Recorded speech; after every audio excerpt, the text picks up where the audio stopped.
कौन दर्शन करता है?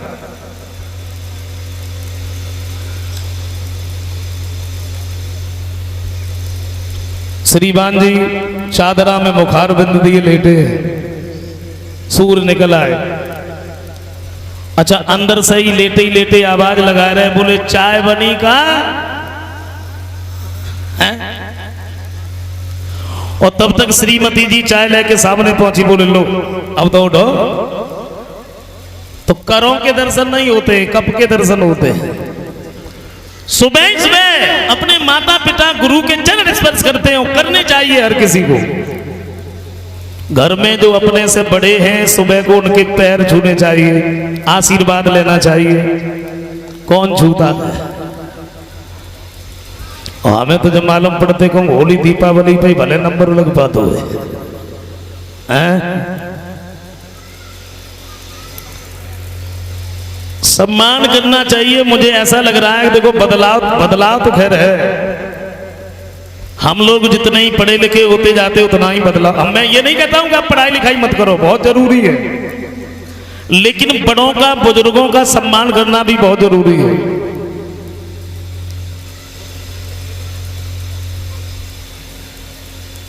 अपने से बड़े का सम्मान करने से 4 चीजें बढ़ती हैं, आय विद्या यश और बल।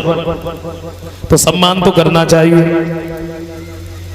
देखो अपने घर के जो बड़े बूढ़े हैं, बुजुर्ग हैं, इनके पास में जरूर बैठो, कुछ न कुछ अच्छा बताएंगे। तजुर्बा है, हम जिस रास्ते से गुजर रहे हैं वो गुजर चुके हैं, तजुर्बा है। मैं एक बात बताऊं, स्वामी राजेश्वरानंद जी कहा करते हैं, तजुर्बा है। कैसा? एक ट्रेन में एक बुड्ढे सफर कर रहे थे और उन्हीं के डिब्बे में 2 नौजवान लड़के बैठे थे। अच्छा, गाड़ी जैसे ही चली, थोड़ी दूर बढ़ी, एक लड़का दूसरे लड़के से बोला भाई। हाँ? बोला मैं चैन खींचूंगा। दूसरा लड़का कहने लगा पागल है, चैन खींचेगा, पकड़ गए 500 रुपए जुर्माना लगेगा। कौन देगा? बोले कुछ भी हो जाए मैं चैन खींचूंगा। अच्छा तेरे पास कितने हैं? बोले 200। बोले 300 मेरे पास है, अगर पकड़ गए 500 रुपए दे दे, चैन खींचूंगा। अच्छा दूसरा जो लड़का था उसने बुड्ढे की तरफ देखा, बोला भाई। अरे बोला खींच दे, अभी तो तू मना कर रहा था। अरे खींच दे। बोले अगर कोई पूछेगा किसने खींची तो बता देंगे बुड्ढे ने खींची, खींच दे। अच्छा बुड्ढे उनकी बैठे बैठे बात सुन रहे थे, लड़के ने चैन खींच दी, गार्ड आ गया, जवाब दिया चैन किसने खींची? अब दोनों की तो सलाह थी। बोले साहब ने बुड्ढे ने खींची है। गार्ड कहने लगा तुमने चैन क्यों खींची? बुड्ढे ने सोचा बच्चों ने तो फंसा दिया, लगाया दिमाग। गार्ड कहने लगा तुमने चैन क्यों खींची? बुड्ढे बोले साहब मजबूरी में खींचनी पड़ी। मजबूरी में? ऐसी क्या मजबूरी थी जो तुमने चैन खींची? बोले साहब मजबूरी ये थी, मेरी जेब में केवल 500 रुपए थे और वो जबरदस्ती इन दोनों ने ले लिए, जबरदस्ती। अगर आपको यकीन न हो तो 200 रुपए इसके जेब में रखे, 300 रुपए इसके जेब में रखे, वो मेरे पैसे दिलवा दो, इसलिए मैंने चैन खींची थी। लड़के बोले बुड्ढा बड़ा चालाक निकला, पैसे भी ले लिए। तो तजुर्बा है, लेकिन करें क्या? बदलाव आता जा रहा है, बदलाव।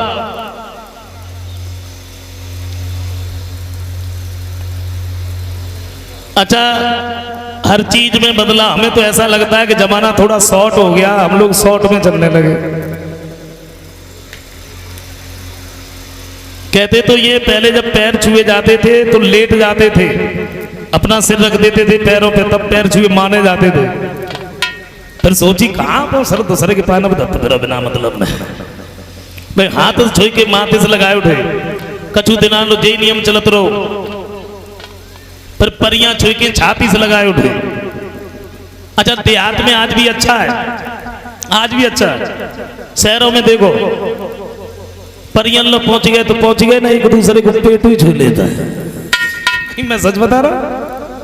अच्छा कच झुकत ना है और कुछ भगवान की दुआ से ऐसे पेंट हैं भी झुकना ही ना देता है। ऐसा नहीं होना चाहिए, बदलाव है। और मुझे तो ऐसा लगता है कि हम लोग जो हमारे भाई लोग हैं ना, ये राम कृष्ण के बारे में थोड़ा कम ध्यान दे पा रहे हैं और फिल्मी एक्टरों के बारे में ज्यादा ध्यान जा रहा है। वो पर्दे पे कैसे निकल गए, कपड़े कैसे पहनने हमें पहनने, सर के बाल कैसे हमें करवाने, फिल्मी एक्टरों के बारे में ज्यादा बदलाव तो है। अच्छा, मेरे एक दिन दिमाग में आया, अगर ऐसे ही बदलता चला गया तो फिर होगा क्या। मान के चलो हम कहेंगे कुछ, उसका अर्थ कहीं जाएगा। अच्छा एक बात देखो, अंग्रेज जब अपने देश में आए तो सबसे पहले इन्होंने अपने शहरों के नाम बदल दिए, शहरों के नाम बदल दिए। ये जो अलीगढ़ है इसे पहले हरिगढ़ कहा जाता था। ये जो दिल्ली है, दिल्ली को इंद्रप्रस्थ कहा जाता था। और कितना अच्छा नाम था हमारे देश का, भारत या हिंदुस्तान। क्या रख दिया, इंडिया। अंग्रेज तो चले गए, हम पीछे रहने को कहाँ है। हमने और तो कुछ नहीं बदल पाया, हमने अपने माता पिता के नामों को बदल दिया, नामों को बदल दिया। पहले पिताजी से जो पिताजी कहते थे, मां से मां कहते थे, मां से मदर हो गई मदर, और मदर से मम्मी हो गई मम्मी। मम्मी मालूम किसे कहते, गूगल पर सर्च करना। अपने यहाँ नहीं, विदेशों में कुछ देश ऐसे हैं, अगर कोई मर जाता है उनके परिवार में, कोई खत्म हो जाता है, तो मसाले से उसके शरीर को ढक दिया जाता है, यानी सुखा दिया जाता है। न वो जलाते हैं न दफनाते, ऐसा ही रखा रहता है बरसों तक। उसको मम्मी कहते हैं, मरे हुए। बताइए, अब मम्मी नहीं, अब मॉम हो गई, मॉम। पहले जब पिताजी को जो पिताजी कहते थे, पिताजी से पापा हो गए पापा, और पापा से डैडी हो गए डैडी। अब कुछ फैशन वाले लोग हैं, उन्होंने डैडी से डैड कर दिए। मेरे दिमाग में एक दिन एक बात आई, अगर ऐसे ही बदलता चला गया, अच्छा अर्थ अलग जा रहा है, हम कह कुछ और रहे हैं, उसका भाव अर्थ अलग है, तो फिर आगे चल के होगा क्या। मान के चलो, एक कल्पना है और कुछ नहीं, केवल एक कल्पना। मान के चलो हमारी माताएं बहनें जो साड़ी पहनती हैं, और इस साड़ी का नाम साड़ी नहीं, अगर पति रख दिया गया तो साड़ी का नाम साड़ी से हटा के अगर इस साड़ी का नाम पति रख दिया गया तो हो गया उल्टा, गलत है। अगर वो कहीं दुकानदार पे मार्केट में साड़ी लेने के लिए गई तो कैसे बोली मालूम, बोले भाई साहब, हाँ, बोले तीसरे नंबर वाला पति है, निकाल के दे दीजिए। दुकानदार ने साड़ी पकड़ा दी, बोले कितने पैसे हुए, 550 रुपए।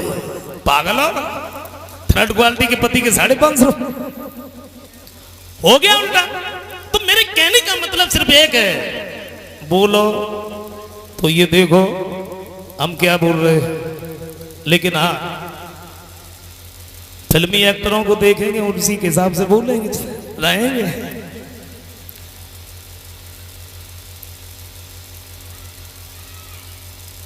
हम सब लोग इतने शब्द गलत बोलते हैं महाराज जी। अच्छा, एक शब्द हमें बड़ा बुरा लगता है, मैडम का नहीं बोलना चाहिए। ये 101 रुपए